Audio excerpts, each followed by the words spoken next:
नमस्ते, मैं हूँ रेखा सिंह। हमारे YouTube चैनल पर आप सभी का बहुत बहुत स्वागत है।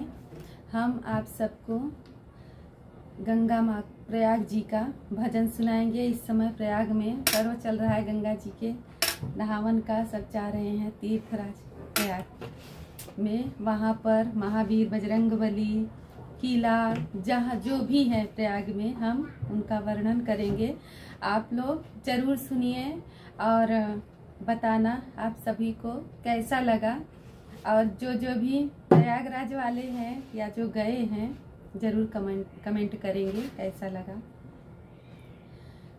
प्रयाग नगरी हो प्रयाग नगरी, कितनी परम पूज्यतम, कितनी परम पूज्यतम, कितनी परम पूज्यतम। प्रयाग महिमा जानी नगरी, कितनी परम पूज्यतम। प्रयाग महिमा जानी नगरी, हो जानी नगरी, महिमा जानी नगरी, कितनी परम पूज्य। प्रयाग महिमा जानी नगरी।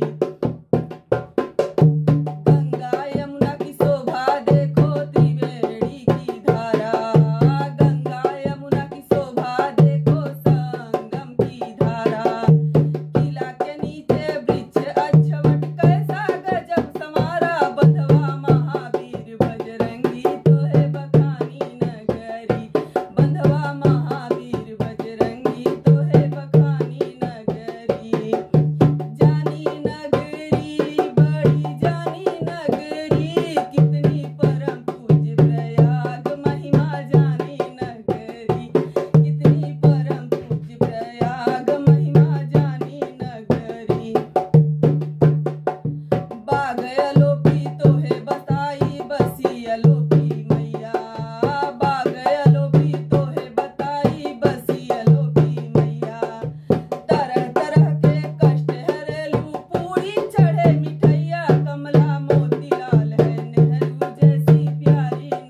जय हो संगम मैया।